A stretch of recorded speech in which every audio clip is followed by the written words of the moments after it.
Honorable Benny Abante. Salamat po, Madam Chair. Sana po ay matapos na po ito para masimulan na po natin yung budget ng Ombudsman. Po.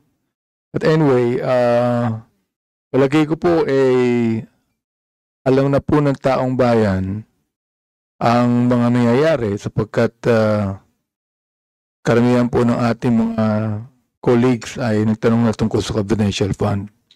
Pero gusto ko lang pong tanungin si Madam Vice President, if the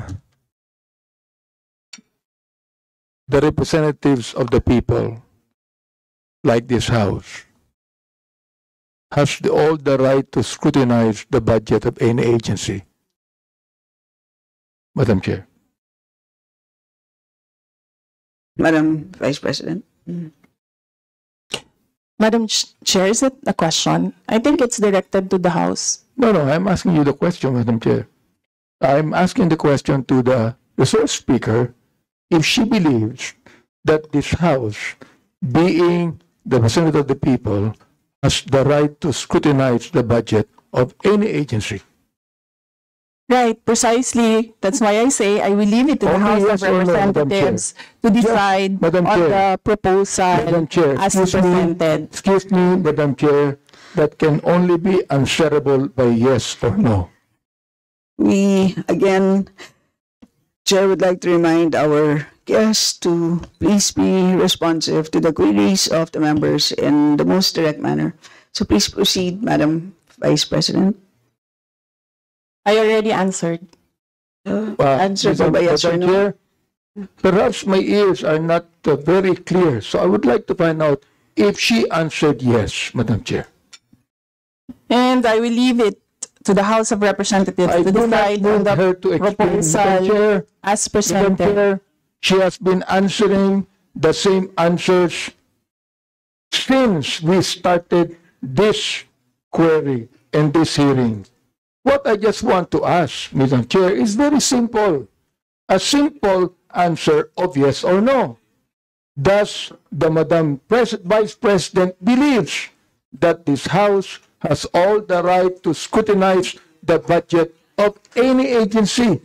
I'm not just referring to the agency of the Vice President. I am referring to every agency of government, Madam Chair. That can only be simply answered by yes or no. I do not need to hear paulit-ulit na kasagutan niya. Kanina pa, gusto lang po marinig. Hindi po ako nagagalit. Oo, hindi po katulad niya, parang inis na siya. Oo, gusto ko lang po malaman. Oo, humbly speaking, naniniwala ba siya, Madam Chair, na itong House na ito, na binoto ng tao, ay merong karapatan ayon sa konstitusyon na scrutinize natin ang budget ng any ahensya ng gobyerno, including Congress, Madam Chair. Madam Vice President. Madam Chair, may I request the Secretariat to put on record, cut and paste. I will forgo and I will leave my answer, my previous answer. Madam Chair, I would just like to ask, why is it very hard for her to answer yes? I'd like to ask, why is it, Madam Vice President, why is it so hard for you to answer yes when you know that the answer should be yes? Why do you have to explain? Why do you have to explain? We're simple people here. I'm not even a lawyer. You are a lawyer, Madam Chair. So, this is a simple question of a simple Filipino. Meron po bang karapatan ang House na ito na scrutinize ang budget ng bawat ahensya ng gobyerno? Yun lang po ang tanong ko. Pwede pong sagutin ito ng yes or no. Kung yes, salamat. Kung no, edi salamat din. At least nalaman ng taong bayan. Madam Vice President.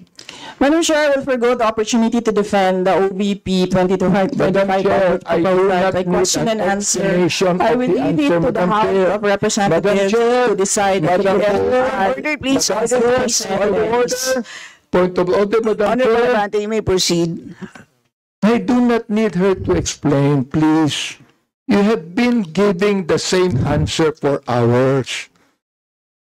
The same answer for hours. Alam ko naman po ang pagnanais nyo, why you answer the same for hours.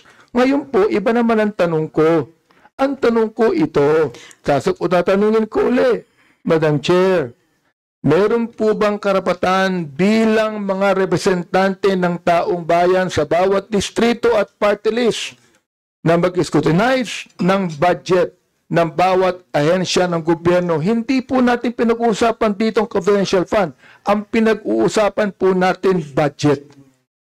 Madam Chair, before you answer, the gentleman wishes to have a direct answer, either yes or no.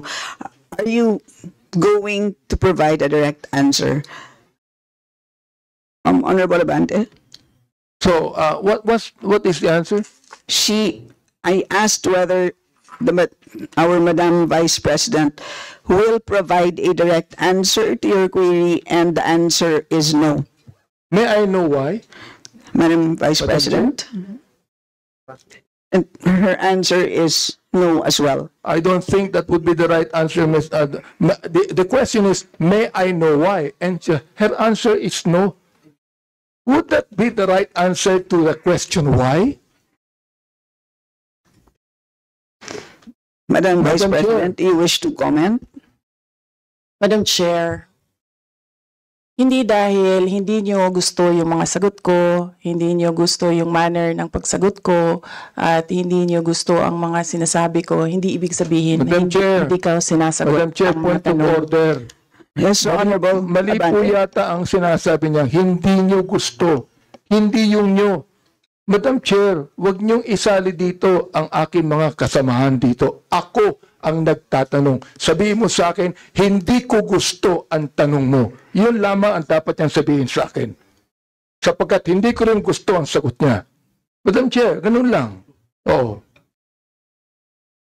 Ano po ang sagot niya?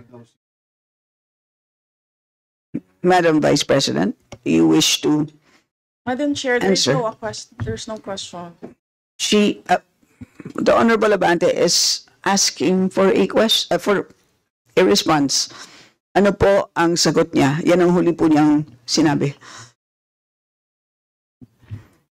I request that the question be repeated.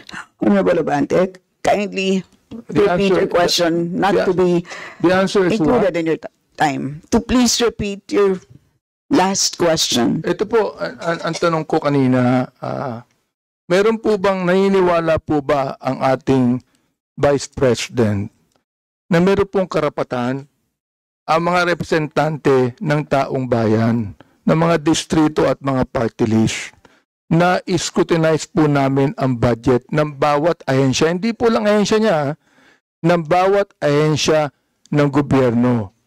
Yes o no lang po ang sagot yan. Ang tanong ko po, Madam Chair, kanina ayaw niya sumagot. Ang sagot niya, ayaw niya sagutin. So ang tanong ko ito, may I know why? Ang sagot niya, no. Aba, Madam Chair, hindi po ako masyadong expert mag-English, pero palagay ko po naman, yung pong tanong na may I know why, palagay ko hindi po tama yung sagot na no. Madam Vice President. Madam Chair, palagay ko. So that explains it. It is his opinion. Madam Chair, It's up to you. You are the presiding officer. Madam Chair, hindi ko po opinion yun. Nakalagay po sa Constitution yun, tulad po ng Vice President natin. Naniniwala po siya sa mandato niya bilang Vice President. Naaayon sa Konstitusyon. Gayon din po ang mandato natin dito na meron tayong karapatan mag-scrutinize ng budget ng anumang ahensya ng gobyerno ayon sa Konstitusyon. Ang tanong ko sa kanya, naniniwala ka ba doon? Madam Vice President. Madam Chair, umikot na po tayo. Bumalik na tayo sa simula. Natapos na yon, nasagot na. Ang sinabi, palagay ko, hindi iyan ang tamang sagot. di niya gusto yung sagot ko, hindi ibig sabihin na hindi ako sumagot. Madam Chair, palagay ko, hindi pa siya sumagot sapagkat inuulit lamang niya ang sinabi niya. O ito po ang gusto kong tanungin sa kanya. Pag pwede ba, Madam Chair, pakiulit mo yung sagot mo na isinasagot mo ng paulit-ulit kanina pa, Madam Chair. Gusto ko lang ulit marinig. Gusto ko lang ulit ma-record.